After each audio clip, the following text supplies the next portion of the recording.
इस गुफा से जो भी पार हो जाता है उसका जीवन या मृत्यु काल में मोक्ष की प्राप्ति होती है। 9 महीना कोई भी बच्चा अपने माँ का पेट में रहता है, इसीलिए 9 महीना इस गुफा में समा गई थी समाधि अवस्था में। माता वैष्णो देवी का दर्शन करने आए थे और जा रहे थे ऊपर माता वैष्णो देवी का दर्शन करने, लेकिन रात में 8-9 बजे यहाँ पे ऐसा हुआ कि यहाँ कुंवारी तक मुझे छोड़ दिया गया घोड़ा से। उसके बाद और ये सुबह सुबह आरती का समय जो गर्भजून का दर्शन करेंगे, आरती में बैठेंगे, उसके बाद अंदर ले जाया जाएगा गर्भजून का दर्शन करवाने के लिए।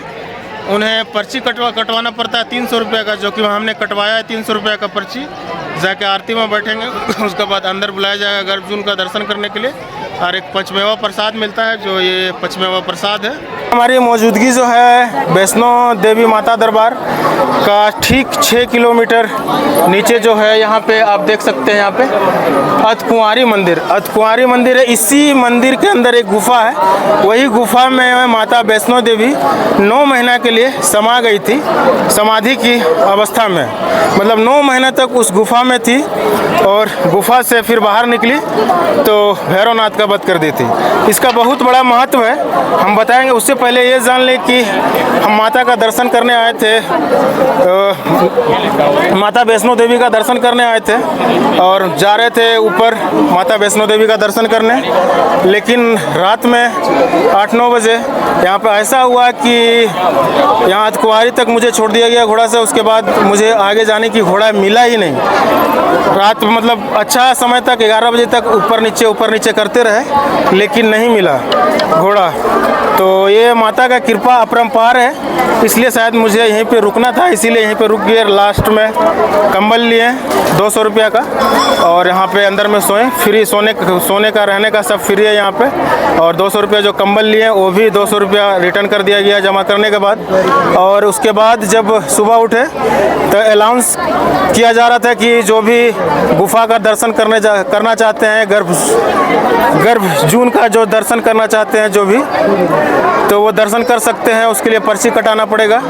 तो हमने 300 रुपये का पर्ची कटाया और पहले आरती हुआ, आरती के बाद फिर ले जाया गया अंदर दर्शन कराने के लिए। तो वाकई में जो गुफा था वो हमारे लिए जो जैसा लग रहा था, दिखने में डर लग रहा था, कहे कि थोड़ा सा भारी भरकम शरीर है और वैसा गुफा है, थोड़ा लंबा गुफा था। लेकिन माता रानी की कृपा से वो गुफा मैंने पार कर गया। और लास्ट में जो आपके वो सिक्कड़ था वो पकड़ के निकलना था, तो मुझे समझ में नहीं आ रहा था निकलूँ कैसे। ऊपर से एक आदमी बताया कि सिक्कड़ पकड़ो, फिर सिक्कड़ पकड़ कर निकला हमने, सिक्कड़ पकड़ के।